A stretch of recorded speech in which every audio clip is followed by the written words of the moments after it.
Hello friends, welcome to education with easy tricks, knowledge improve our passion. आज हम constitution के कुछ important questions के बारे में चर्चा करेंगे कि संविधान में क्या क्या हुआ था, कौन कौन से उसके अध्यक्ष थे, कौन कौन सी समितियों का निर्माण हुआ था। इन सभी से रिलेटेड कुछ महत्वपूर्ण क्वेश्चन के बारे में आज हम चर्चा करेंगे। तो अगर आप हमारी चैनल पर पहली बार आए हैं तो चैनल को लाइक, सब्सक्राइब, शेयर करना बिल्कुल भी मत भूलिए। देखिए, पहला क्वेश्चन है, संविधान क्या है? तो जो संविधान है ये नियमों, कानूनों और सिद्धांतों का एक समूह है जिसके द्वारा किसी भी राज्य की सरकार शासन करती है। ठीक है, ये एक रूल है, लॉ है, प्रिंसिपल्स है, उन सब का एक फॉर्मेशन है जिसके थ्रू क्या होती है, कोई भी गवर्नमेंट किसी भी स्टेट पे क्या करती है, रूल करती है।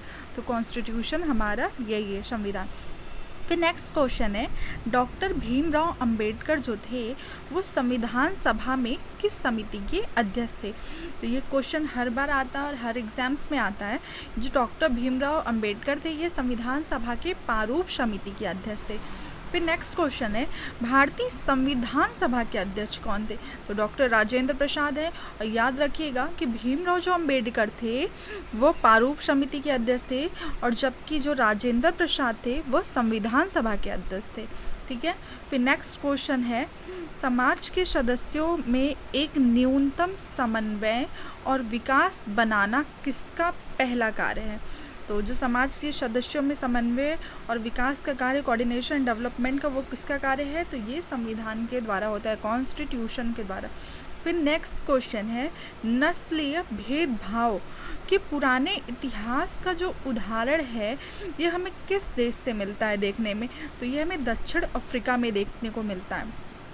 नेक्स्ट क्वेश्चन इज, संविधान सरकार को कौन सा सामर्थ्य प्रदान करता है? तो जो संविधान है वो सकारात्मक लोक कल्याणकारी कदम उठाने के कार्य को सामर्थ्य प्रदान करता है।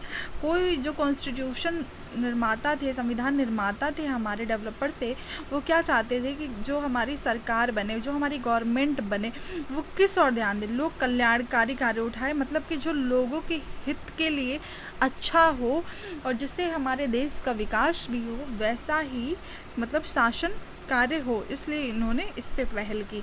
नेक्स्ट क्वेश्चन है, संविधान की प्रस्तावना से क्या अभिप्राय है? तो जो संविधान का प्रारंभिक परिचय है वही क्या है? संविधान की प्रस्तावना। नेक्स्ट क्वेश्चन इज, कठोर संविधान से आप क्या समझते हैं? तो ये एक ऐसा संविधान होता है जिसमें हम सरलतापूर्वक संशोधन नहीं कर सकते, मतलब कि हम इसमें अमेंडमेंट नहीं कर सकते हैं किसी भी प्रकार का। तो कठोर संविधान का मीन्स यही होता है। फिर है नेक्स्ट क्वेश्चन, 14 अगस्त 1947 को विभाजित भारत के संविधान सभा में कितने सदस्य थे? तो 299 मेंबर्स थे, मीन्स 299 सदस्य थे। नेक्स्ट क्वेश्चन इज, पुराने सोवियत संघ के संविधान में निर्णय का अधिकार किसे दिया गया था? तो कम्युनिस्ट पार्टी को दिया गया था। फिर नेक्स्ट क्वेश्चन इज, अंतिम रूप से पारित भारतीय संविधान पर कितने सदस्यों ने हस्ताक्षर किए? तो 284 मेंबर में, मीन्स 284 सदस्यों ने हस्ताक्षर किए, जो अंतिम रूप से पारित भारतीय संविधान सभा थी। ठीक है। नेक्स्ट इज, भारतीय संविधान में वर्तमान में कितनी अनुसूचियां हैं? तो 12 अनुसूचियां हैं भारतीय संविधान में। नेक्स्ट है, भारतीय संविधान सभा के प्रांतीय विधान सभाओं में प्रत्येक समुदाय के सदस्यों ने अपने प्रतिनिधियों का चुनाव किस पद्धति द्वारा किया गया था?